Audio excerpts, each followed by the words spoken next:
Hello. Today we are reading a bit of Harry Potter.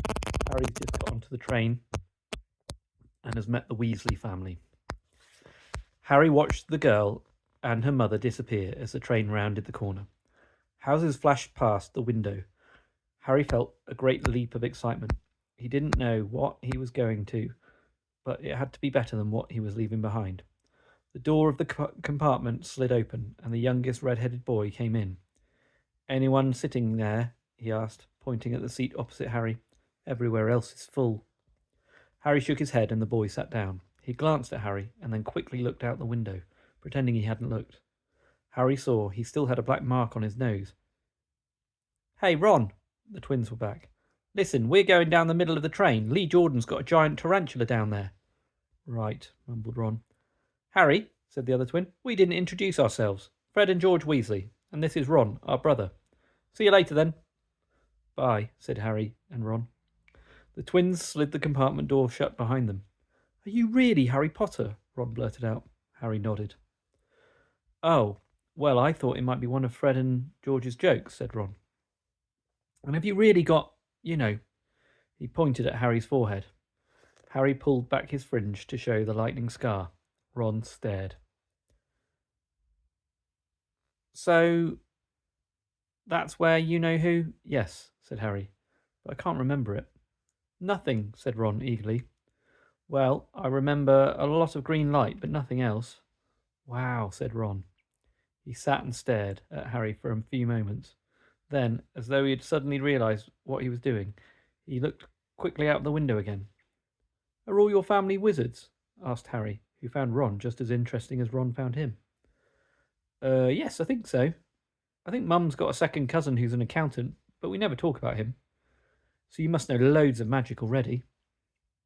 The Weasleys were clearly one of those old wizarding families the Pale Boy and Diagon Alley had talked about. "I heard you went to live with Muggles," said Ron. "What are they like?"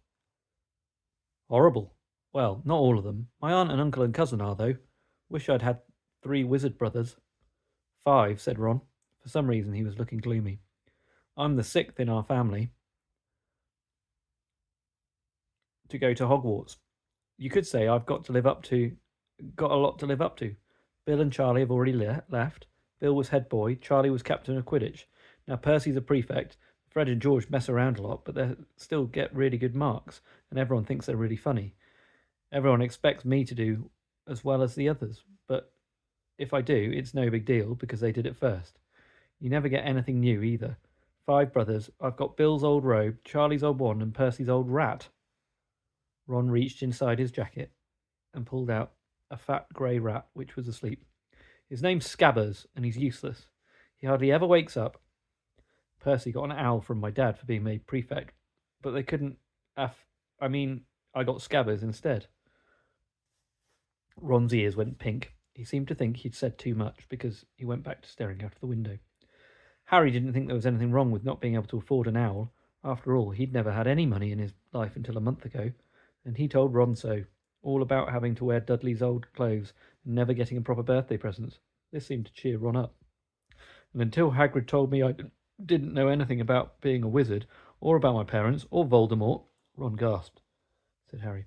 "You said you know whose name," said Ron, sounding both shocked and impressed. "I'd have thought you of all people." "I'm not trying to be brave or anything, saying the name," said Harry. "I just never knew you shouldn't. See what I mean? I've got loads to learn. I bet," he added, voicing for the first time something that had been worrying him a lot lately, "I bet I'm the worst in the class." "You won't be. There's loads of people who come from Muggle families, and they learn quick enough." While they had been talking, the train had carried them out of London. Now they were speeding past fields full of cows and sheep. They were quiet for a time, watching the fields and lanes flick past. Around 12:30, there was a great clattering outside in the corridor, and a smiling, dimpled woman slid back their door and said, "Anything off the trolley, dears?" Harry, who hadn't had any breakfast, leapt to his feet, but Ron's ears went pink, and he muttered that he'd brought some sandwiches. Harry went out into the corridor. He'd never had any money for sweets with the Dursleys. Now he had pockets rattling full of gold and silver. He was ready to buy as many Mars bars as he could. But there weren't Any Mars bars?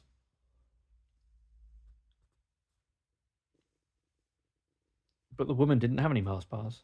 What she did have were Bertie Bott's every flavour beans, Droobles, Best Blowing Gum, chocolate frogs, pumpkin pasties, and cauldron cakes, licorice wands, and a number of other strange things Harry had never seen in his life.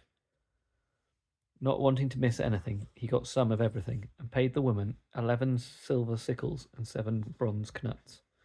Ron stared as Harry brought it all back into the apartment and tipped it onto the empty seat. Hungry, are you? Starving, said Harry, taking a large bite out of a pumpkin pasty. Ron had taken a lumpy package and unwrapped it. There were 4 sandwiches in there. He pulled one apart and said, She always forgets I don't like corned beef. Swap you for one of these, said Harry, holding up a pasty. Go on. You don't want this, it's all dry, said Ron. She hasn't got much time, he added quickly. You know, with 5 of us. Go on. Have a pasty, said Harry, who had never had anything to share before, or indeed anyone to share it with. It was a nice feeling sitting there with Ron, eating their way through all of Harry's pasties and cakes. The sandwiches lay forgotten. What are these? Harry asked Ron, holding up a pack of chocolate frogs. They're not really frogs, are they? He was starting to feel that nothing would surprise him.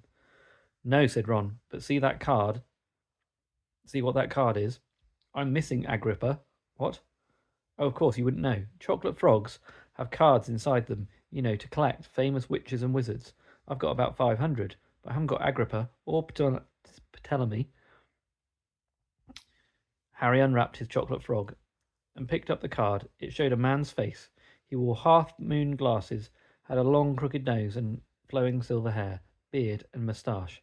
Under the picture was the name Albus Dumbledore. So this is Dumbledore, said Harry. Don't tell me you've never heard of Dumbledore, said Ron. Can I have a frog? I might get Agrippa, thanks. Harry turned over the card and read. Albus Dumbledore, currently headmaster of Hogwarts, considered by many the greatest wizard of modern times. Professor Dumbledore is particularly famous for his defeat of the dark wizard Grindelwald in 1945, for the discovery of the 12 uses of dragon's blood, and his work on alchemy, and his partner Nicholas Flamel. Professor Dumbledore enjoys chamber music and 10-pin bowling. Harry turned the card back over and saw to his astonishment that Dumbledore's face had disappeared. He's gone. Well, you can't expect him to hang around all day, said Ron. He'll be back. No, I've got Morgana again. I've got about 6 of her. Do you want it? You could start collecting. Ron's eyes strayed to the pile of chocolate frogs waiting to be unwrapped. Help yourself, said Harry. But in, the Muggle world, people just stay put in photos. Do they? What, they don't move at all? Ron sounded amazed. Weird. Harry stared at Dumbledore, sidled back into the picture on his card, and gave him a small smile.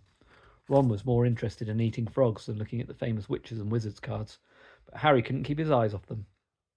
Soon he had not only Dumbledore and Morgana, but Hengist of Woodcroft and Alberic Grunion, Circe, Paracelsus, and Merlin.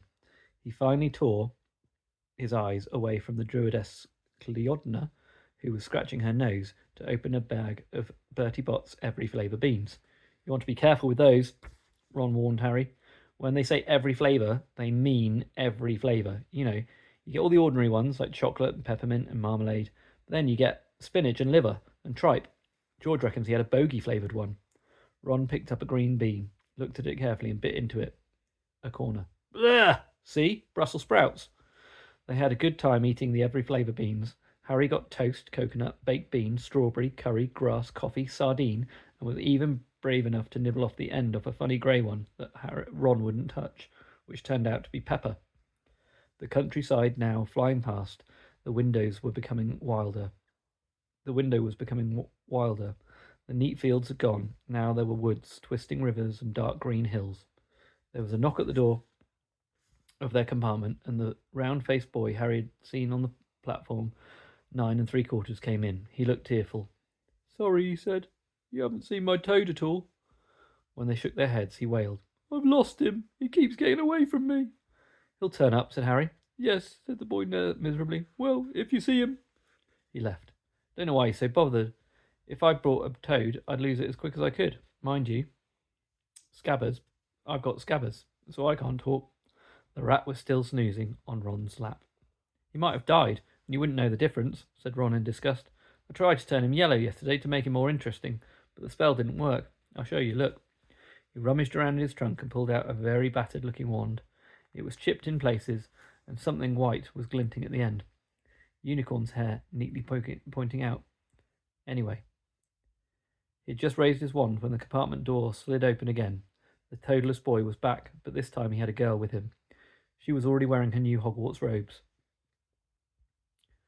Has anyone seen a toad? Neville's lost a toad, she said. She had a bossy sort of voice, lots of bushy brown hair and rather large front teeth. We've lost him already. We haven't seen it, said Ron. We told him already. We haven't seen it, said Ron. But the girl wasn't listening. She was looking at the wand in his hand. Oh, are you doing magic? Let's see it then. She sat down. Ron looked taken aback. All right. He cleared his throat. Sunshine, daisies, butter, mellow. Turn this stupid fat rat yellow. He waved his wand, but nothing happened. Scabbers stayed grey and fast asleep. You sure that's a real spell? Asked the girl. Well, it's not a very good one, is it? I've tried a few simple spells just for practice, and it's all worked for me. Nobody in my family's magic at all. It was ever such a surprise when I got my letter. But I was ever so pleased, of course. I mean, it's the very best school of witchcraft there is, I've heard. I've learnt all of our set books off by heart. Of course, I just hope it will be enough. I'm Hermione Granger, by the way. Who are you? And that is where we are stopping tonight.